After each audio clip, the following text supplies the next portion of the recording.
The existence of gacha slop means the existence of gacha gems, and Wuthering Waves is a diamond. It has been months since the 3.1 cliffhanger, and we have been hanging on community theories. The devs finally answered our cries, and the game delivered the conclusion to the 𝗖cie𝗽𝗆𝗵𝗁 arc. If you have been keeping up with the patches, you will know most of the emotions weren't caused by a global threat. They were very personal. We were finally going to confront the Threnodian Aleph 1, and more importantly, bring our daughter 𝗖cie𝗽𝗆𝗆𝗵𝗁 home. If you have been here since the launch of 1.0, I am sure you watched the bad, the worst, and the ugly of this game. At that time, the writing felt like it was just going through the motions, trying things out and see what works. But since 2.0, things have changed drastically. The foundation has been set, and they finally started building a world that feels so much more alive. The main story quest for 3.3 in particular was not just good, it literally reframes the entire power dynamic of Solaris through characters like Hiyuki and the literal humanization of the machines we pilot. It is an update that subverts the typical savior power fantasy, choosing instead to put the spotlight on the people who normally would be ignored in these situations. Many were worried if they'd stick the landing. Well, they did, and they did it in style. Today we are going in depth about the stories we got for the 3.3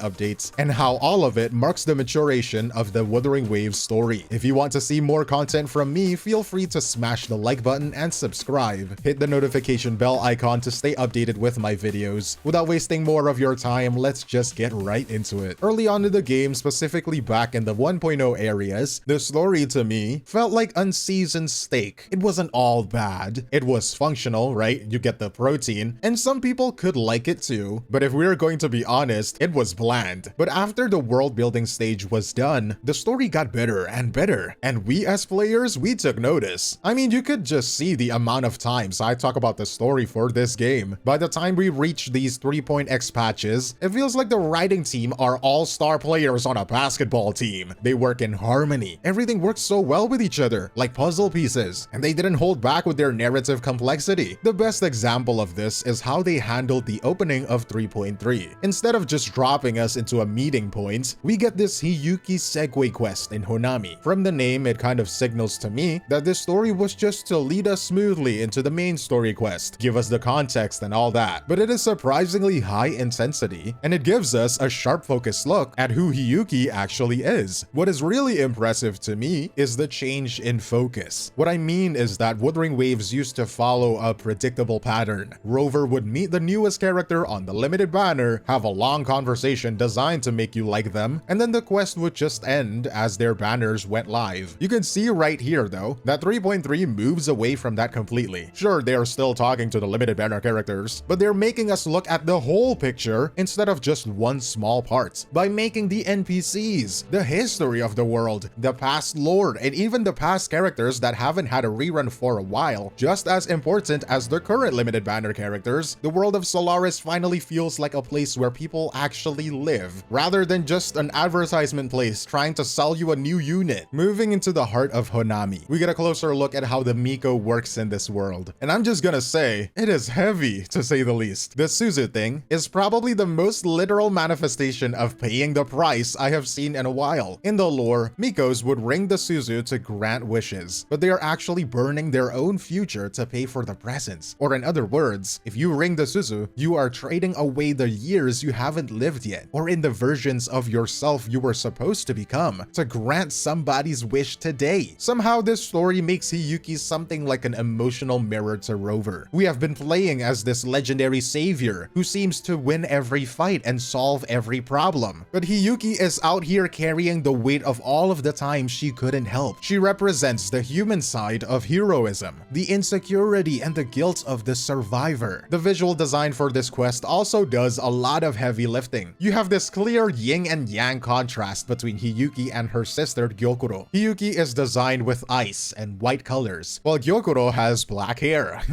Yin and yang is an old concept about two opposite forces that actually balance each other out. It symbolizes a cycle of responsibility that has been passed down for generations. A cycle Hiyuki is determined to break so that the eternal Miko title finally dies with her. As we move deeper into the Soul Vein Heartwood, the game pulls a little bit of a looking glass trick on us, basically giving us a recap of things that we have already done. I think it's reasonable reasonable, right? Giving context for the story skippers is somewhat necessary. We can't have them trash-talking the game because they just forget, right? There is something very validating about watching Hiyuki peer into the rover's memories. It feels like the time we have spent and the effort we put in actually meant something. Seeing our old battles with Scar or the Dreamless through Hiyuki's eyes turns our past gameplay into a heavy lore point, reminding us that being the protagonist is about endurance, not about winning every battle. And Rover has been enduring really hard, carrying all the weight of the world on his shoulders. But of course, the Grand Architect is there to ruin the mood. I mean, bro is just a professional rage baiter at this point, right? One thing about the Grand Architects that makes them different from the rest of the Fractsidus is that they never really try to engage in a physical fight. They're trying to win the mental war. Instead of fighting us directly, they use avatars, disguises, and monologues, trying to deconstruct the very idea of a hero. They specifically mocked Hiyuki for her countless defeats, while calling Rover the perfect savior. But they actually say this to drive a wedge between them. It isn't fair to place the weight of an entire world on a single pair of shoulders. Eternal Miko,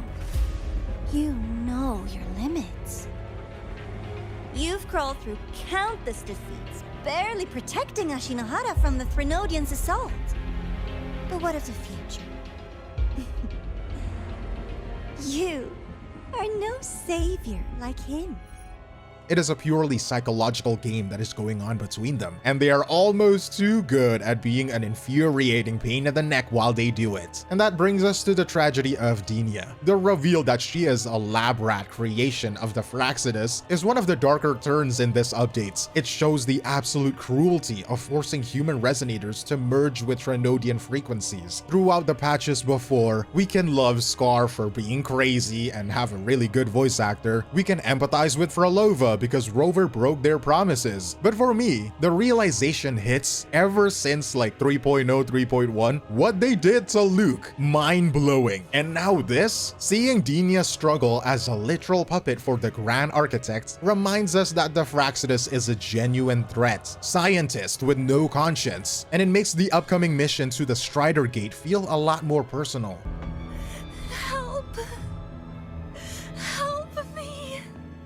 We finally get into the main event, the awakening of the Exorrider. And this is where the story shifts from a drama into something much more philosophical. The game does this by giving the machine a soul. By installing the drive replica, which the characters literally call a human heart, the Exorrider stops being, well, a machine, a cold, godlike transport, and becomes a sentient entity. It is awake and aware of its own existence. The dialogue during the battle is actually some of the best in the updates. The Exorrider mentions the grating friction of its new heart. Not a lot of people talk about this, but it is a brilliant line because it treats being human like a flaw to a machine built for perfection. The sudden influx of human emotions feel like gears grinding against each other. It realizes that this human-made heart is crude and fragile compared to its original parts. But that is the catch. The parts that break down are the only reason it finally has a voice. It is a sharp observation on the human condition. Our flaws and the fact that we are not perfect are exactly what gives us an identity. And then there is the 62-day detail, which is a massive wink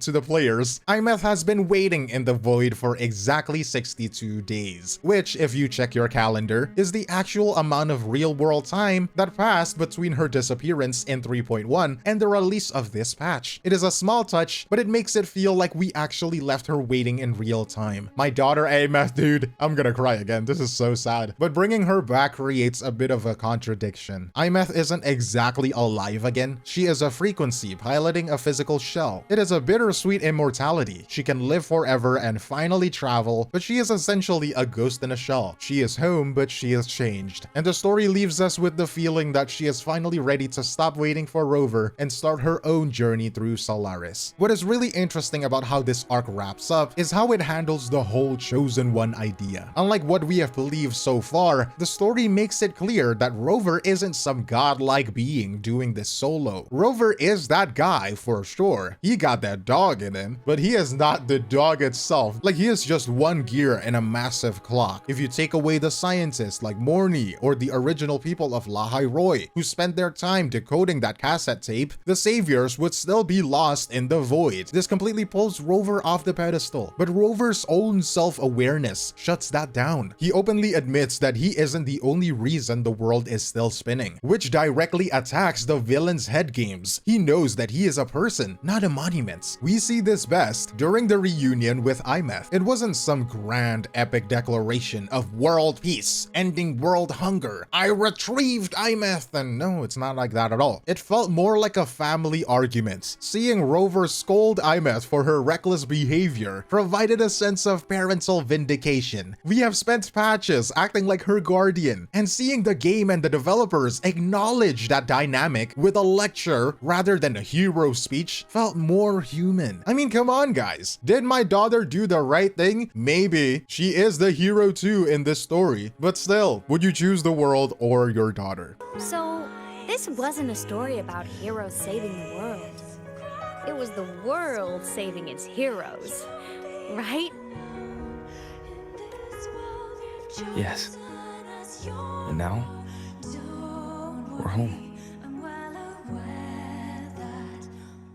Ultimately, the theme here is the world saving its heroes. Usually it's the other way around, but here the victory belongs to the community of 𝗖𝗍𝗆. It makes the conclusion feel earned because it wasn't just won by a protagonist with plot armor. It was won by the collective will of everyone who refused to give up. And of course, the winners are also the Wuthering Waves players because they witnessed this absolute peak cinematic story quest. But despite how much weight the story carried, it wasn't exactly a perfect run. For all of the cinema we were promised, there were some technical and structural missteps that made things feel a bit uneven. There are times where the gameplay didn't match the mood of the story. We are in the middle of a high-stakes confrontation with a world-ending threat, and suddenly we're playing a secret level of 3D Tetris. While climbing the falling blocks was fun of its own, let's be honest here, it is completely out of place. It broke the immersion and turned a life-or-death moment into a literal arcade game. The interactions are also not necessarily fulfilling, even with the much better writing. We still had to sit through mandatory pep talks with the characters like Lene that didn't really move the plot forward. It felt like the game was just checking a box to make sure every playable character got a few minutes of screen time. Speaking of screen time, 𝗖𝗍𝗆 was probably the biggest missed opportunity. She was featured heavily in the trailers and was just standing there in the command center, yet she was basically a silent statue. Seeing a character from Ashinohara relegated to moral support instead of having an actual moments in the battle felt like a waste. Finally, we have the technical issues because of course we do. Between shader compilation lag and weird LOD bias, the graphics often fought against the experience. It is hard to focus on the emotions of a scene when the characters' faces look like blurry clay because the game is struggling to load. It is a shame because when 3.3 hits its stride, it really hits. But these small frustrations are a constant reminder that the product still needs a bit more time in the oven. Despite the technical gripes and the Tetris minigame falling on the immersion, the update wraps up on a note that is actually pretty quiet and heavy. We get this final scene with the Far Watcher, an interstellar probe which is basically just a machine built to travel between different stars. And after centuries of drifting in the dark, its signal finally hits Solaris, a literal echo from the past reminding us that the search for the unknown is never really futile. The takeaway here is simple. As long as the memory of the journey survives, the trip wasn't a failure. It feels like Wuthering Waves is finally outgrowing its old skin. We started this game just trying to survive the laments, but now we're seeing changes, going toward reclaiming hope through collective efforts. It is no longer about one savior, one guy, carrying the world while everyone else stands around and watches. It is about a world that is finally strong enough to help save its own heroes. But if you have any opinions or comments, leave them down below. Let me know what you think. But that is all from me, 𝗖𝗍𝗆𝗆𝗆, and I will see you in the next one. Cheers.